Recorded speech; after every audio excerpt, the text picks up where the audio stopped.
Okay, the next dinim that we're going to learn is the dinim of Maariv and the dinim of the evening, so to speak.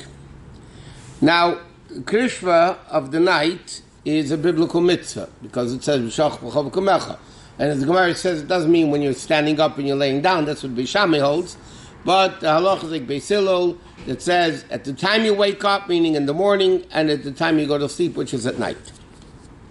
Now, what's the proper time for reading the Shema? When 3 average size stars are visible in the sky. Obviously, if it's a clear day. Larger stars are seen earlier, smaller stars are seen later.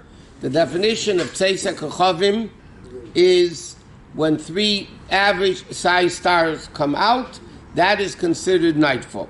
And that is the time you have to read the Shema. Now, in many places, they do Arvit, Maariv, right after Mincha. They have Mincha, and right away they daven Maariv. What's the reason for that, even though it's not night yet? Because they say you're going to gather a minyan, how you're going to get a minyan, people are going to come, people are going to go, you're not going to have a minyan, which is nowadays not really true. I mean, some places. If you learn a little bit between Mincha and Maariv, you stick around. So, but it can't be, the earliest you could daven Maariv is, like we learned already, Plaga Mincha, an hour and a quarter of halachic hours before sundown is the earliest you could daven Maariv. But even then, if you say Shema, Shema should still be repeated after nightfall. So in other words, let's say for argument's sake, nightfall would be 8:30, and you're davening Maariv at 7 o'clock. So then, again, after 8:30, you should make sure to repeat the Shema again. This time of year, you can do Sphira that early also? B'di'eved, some opinions say after Plaga Mincha, which is, again, an hour and a quarter of... But other opinions say preferably after sundown, and most preferable is after nightfall. You know, just to daven Maariv in the time. And now, by the way, many poskim say that the only time that you're able to daven Maariv early in Kitzur Shulchan Aruch is if you're davening with a minyan. But if you're davening by yourself, Maariv, you really shouldn't daven Maariv early. Now, the best time to daven Maariv is right after nightfall. To do the mitzvah right away. Therefore, once nightfall comes, or half an hour before nightfall for that matter, then you're not allowed to eat a meal, you're not allowed to take haircuts, you can't do a lot of things until you daven Maariv. Why? Because you might get involved in the meal, and you might get involved in other things, and then you'll forget to daven Maariv. So if there's a set minyan, or somebody reminds you to daven Maariv, if somebody is going to remind you to daven Maariv, then it's okay. Now, at Maariv, it's very interesting. There's Nusach Ashkenaz and Sfard, and then there's one of the many things the Vilna Gaon and the Alter Rebbe held the same about. Not only about whether the day begins from dawn to nightfall. The Alter Rebbe holds it's from sunrise to sundown. The Vilna Gaon also holds from sunrise to sundown. But another thing they agree about is like this. In Nusach Ashkenaz, during the week, after you say Shemer Asama Yisrael Lo'ad, they have a whole 2 pages, Baruch Hashem Lo'elam Amin V'Amein, you know, that whole 2 pages, Yireinenu V'Yismach Libeinu, that whole, it's like 2 pages. And Shabbos, Friday night, they say V'Shamru. Right? Before Shemona Esrei, they say V'Shamru, or Yom Tov, they say V'Daber Meshas Meir Hashem Al B'nai Yisrael, whatever it is. And then many people don't say, including Chabad. This is a halachic argument. There's nothing else but halacha argument. And that is like this. The Gemara says, you have to be mismach ge'ula l'tfilah. When you're davening Shachris and Maariv, and you're saying, Baruch Atah Hashem Goal Yisrael, you have to immediately start the Yamidah. Like in the morning, you say, Baruch Atah Hashem Goal Yisrael, you don't even answer Amen. If the Chazan says it loud, you don't even answer Amen. You have to go right into the Yamidah, right into the Shemona Esrei. And Maariv, you say Goal Yisrael, but we say Hashkiveinu Avinu L'Sholim. Ushmer Tzeseinu. So the Gemara asks, why do we say Hashkiveinu? It's a break between Goal Yisrael and the Shemona Esrei. So the Gemara answers, Shmira what do we say? Shemes Am Yisrael Lad, Shemitah, guarding us, is part of the concept of Geula. So that's not considered a separation. Then you have Vishamru, Friday night, or you have Baruch Hashem La'elam Amim. So it's an argument in Poskim and Halacha if that's considered a separation or not. Some Poskim say it's considered a separation, and if it's a separation, then you don't say it. And if it's not a separation, then you do say it. But it works both together. It's either Baruch Hashem and Vishamru, or either you're doing both or none. You don't do sometimes like this, sometimes like this. You wouldn't answer Amen, right? One second. One second. So there's pushing an argument, is that called a separation of hefsek or not? So, now Rebbe holds, and like I said, the Vilna Gaon also holds like that, it's considered a separation, and then, therefore, we don't say, not v'shamru, and we don't say, Baruch Hashem la'elam amin v'amin. So now the question is, if you look in the Chabad Siddur, why does it say V'shamru? Friday night, after Maariv, it says Vishamru. But if you notice in the Siddur, while many recite the following paragraph, Chabad custom is not to recite them. So because it might be considered an interruption in davening. So the question is, why is it in the Siddur? If we don't say it, Baruch Hashem La'elam Amin is not in the Siddur. And why is Vishamru on the Siddur if we don't say it? Why is it printed in the Siddur? Because there's based on a story with the Rabbi Yitzchak of Baditchev and the Alter Rebbe. Rabbi Yitzchak of Baditchev was a very close friend of the Alter Rebbe. And not only that, they were mechutanim. One's grandson married the other one's granddaughter. So they were mamish mechutanim. So when Alter Rebbe was writing the Siddur, and he didn't put Vishamru in, so Rabbi Yitzchak of Baditchev said, why aren't you writing Vishamru? He said when the Jews say Vishamru, the Malachim dance in the heavens. So the Alter Rebbe said a few hands, but the bottom line was the Alter Rebbe said, okay, in honor of you, I will put in the Siddur, but my Chassidim will not say it. That's what the Alter Rebbe said. To honor you, I'll put it in the Siddur, because you're saying this, but my Chassidim will not say it. So that's why it's printed in the Chabad Siddurim, but we don't say it. Because most of the things we don't say are not printed in the Chabad Siddurim. Actually a bit insulting, but whatever. Well, would that be insulting? What's insulting? Why are you insulting? I'll put it in there for you, but you won't say it. It's like... Because he held halachically, you're not allowed to say it. But on the contrary, it's a praise. Even though we don't say it, I really shouldn't put it in the Siddur. But to honor you, I'm going to put it in the Siddur. It's not, on the contrary, it's an honor. Yeah, it's praising him. Huh? It's a complimentary honor. Yeah, he said, I'm honoring you by putting it in. I really shouldn't be putting it in. And that's like that. Okay, but again, you're not allowed to talk. You're not allowed to talk once you started Maariv, Baruch Atah Hashem Elokeinu Melech HaShem Devarim Maariv, right after Baruch Hu, until the end of the Amidah. In fact, there's another argument in halacha. Let's say it's Rosh Chodesh, yeah? So many shuls before Shmoneh Esrei and Maariv, they pass on the thing and they say Yalav V'Yovei, or if it's saying Talumatar, or whatever it is, Ala Nisim. The Pearl, our cost in Kitzur says you could do it. Why isn't it considered a hefsek? Why isn't it considered a talking in the middle of davening, which is forbidden? Because it says it's for the need of the davening. It's for the need of the tefillah. Because it's for, tell people what to do in davening. Our minig, the Rebbe writes, our minig is we don't say it. We patch on the table, but we don't say Yalav V'Yovei. We announce it before Maariv, and then people know that once you bend on the table, you answer Yalav V'Yovei, and you make sure to say Yalav V'Yovei, and even then, with all that, people still forget it.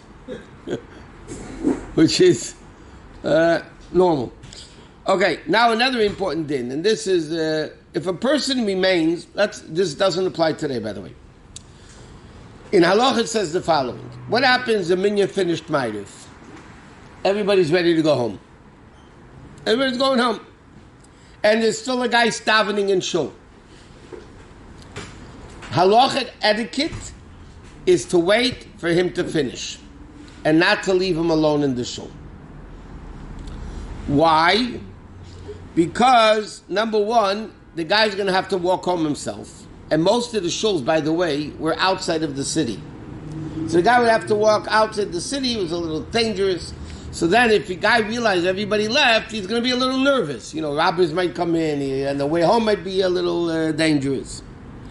But, so therefore it says like this. The proper etiquette is to wait for the guy to finish davening and then to go. What happens though if the guy came late, that there was no way he could have finished by the time the minyan finished, so then you don't have to wait for him. Why? Because the fact that he came so late and he's davening, he doesn't care. Because if he cared, he wouldn't come so late. So therefore, then the din is you don't have to wait for him. But like we mentioned, that's why... A bit of a generalization. It is a generalization. But even that, his brother Midas Chassidus would be to wait for him also. But by the way, this is an interesting point. Friday night, after the Shemona Esrei, we say Vayechulu, and then we say a mini repetition. But the Chazan Seno, that we say Mogin Oves, and he finishes Baruch Atah Hashem Mekadosh Shabbos. Why do we do that Friday night? Okay, Vayechulu we say, because Vayechulu we say Friday night, because when Shabbos falls on Yom Tiv, not this year, but Pesach was like that, where you daven a Yom Tov Shemona Esrei, and you don't say Vayechulu in the Shemona Esrei, so we say it afterwards. So because of that, we say it every Friday night. Okay, that's what it says in Allah. Why do we do the Mogin Ovis? Why do we repeat that? It's actually a mini repetition to stall time. Meaning like this. By Shachris there's a repetition, by Mincha there's a repetition. By Maariv there's no repetition. Why isn't there a repetition by Maariv? So because the Gemara says, it's an argument in the Gemara between Rabbi Gamliel and Rabbi Shua, but the halacha in the Gemara is, Maariv is optional. Taisus writes, not nowadays. Nowadays Maariv is as mandatory as Shachris and Mincha. According to Chassidus in Kabbalah, it's so, why isn't it mandatory? Because it's so great and so holy, it's holier than Shachris and Mincha, so you can't obligate the person to do it. So it's a concept of Reshus, it's above and beyond halacha. But nevertheless, it's like this. Because Maariv, why do we repeat the Shemona Esrei? The reason why we repeat the Shemona Esrei is either for people that don't know how to daven. Don't forget, in those days they didn't have Siddurim. Everything was memorized. A lot of people didn't memorize, couldn't, whatever, they didn't memorize the davening. Some people, they were working in the fields, and they couldn't get away from the fields. So therefore, what do you do by repeating the Shemona Esrei? By repeating the Shemona Esrei and them listening and answering Amen, so it's like they said the Shemona Esrei. That's the reason why we repeat the Shemona Esrei. But Maariv, which the Gemara Paskins, is only optional. So then the Gemara says, so why do we repeat the Shemona Esrei? Even if they didn't do it, that's fine. Because it's only optional. Right? That's why we don't repeat. There's no Chazar Shas, there's no repetition by Maariv. So why do we do it a mini one Friday night? So like you mentioned, it's like this. During the week, when guys came to shul for Maariv and they went home, they're able to go with torches. They would actually like to see where they're going. There's no lights. So they would out torches to see where they're going and see if there's any animals or whatever it is. Friday night, they can't go home with torches. So guys would go home at night alone if they stayed late in shul, which was dangerous a little bit. So Chum said, you know what? We're going to stall time to allow people to catch up when they came late, if they to catch up, that they shouldn't have to walk home alone. So what do? We have a mini repetition. We don't do the whole repetition. We do a mini repetition of from Baruch Atah Hashem Magen Avis and the Elkeinu V'Kei Avosenu. We do the mini repetition. Why? That the people should be able to catch up and not have to walk home alone. But how come today we don't have the mini Shemona Esrei? Let's say a person's like in a hurry and they do have because it says in halacha we don't nowadays. But they do have in Shulchan Aruch. They say if a person is in a big rush or something like that, there's a certain way to do it. Today's world it's not done in halacha. In halacha it's not done. בגמרא כתוב. Huh? בגמרא כתוב, לא בהלכה. איפה? לעולם לא יהלך אדם, לא בליל שבתות ולא בליל רביעיות. בגמרא כתוב. The what? You say, okay. He's saying that there's a mini Shemon Esrei that Rabbi Akiva had, and the people, but Lepel today in Poskin the right, we don't do that. We don't do it Lepel. So, what? In some yeshivas, they don't do Chazar Sashatz. Well, you weren't here last night when we went through that. Oh, okay. Okay. Yeah. Isn't Maariv not optional anymore? I said, I was in the middle of saying it. Even though the Gemara rules that Maariv is Rishus, but Taisa says, and all the other Rishonim write this also, that nowadays it's still Chayva. Why? Because Kiblu Aleim Chayva. Everybody accepted it upon themselves as mandatory. But still, that's not enough to have to mandate a Chazar Sashat, because in halacha, it's optional. Today, and secondly, Taisa V'eid, Taisa and Shabbos, V'eid Taisa says, because Yaakov Avinu made it. Yaakov Avinu instituted it. Why are you just knocking it like this? You know, so Maariv is very important. But as far as the repetition, we don't do it. Friday night, we do a repetition because we want to stall time that people should be able to catch up. They shouldn't have to walk home alone. Yeah? Isn't that kind of arguing with the Mishnah? Arguing with the Mishnah what? You could say, Yaakov made it, so how can we... So what argument is there with the Mishnah? No, because the Mishnah said it's optional, right? No, it's Machlekes Rabbi Gamliel and Rabbi Yeshua. So according to him, that says it's optional, right? So they're not arguing. I'll give you another analogy for that. Do women have to hear shofar on Rosh Hashanah? Halachically. Why? Halachically, they don't have to. Halachically, I'm not talking today.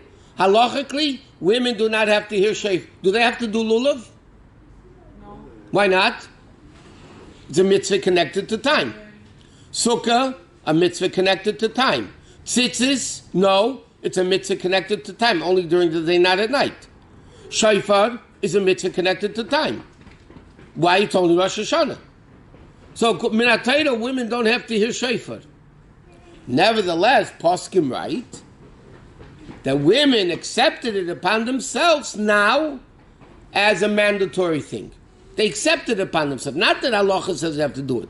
So the same thing with Maariv. Even if the halacha is that Maariv is optional, but the Jews accepted it upon themselves as a mandatory thing. He said, Jesus said that, how can we not do it? Yaakov Avinu instituted it. Right. How can we just skip it? But Rabbi Shusterman said it's optional. That doesn't mean you can't do it because it's optional. But Jesus said, like, you have to do it because Rabbi You have to do it. Nowadays in halacha, you have to do it.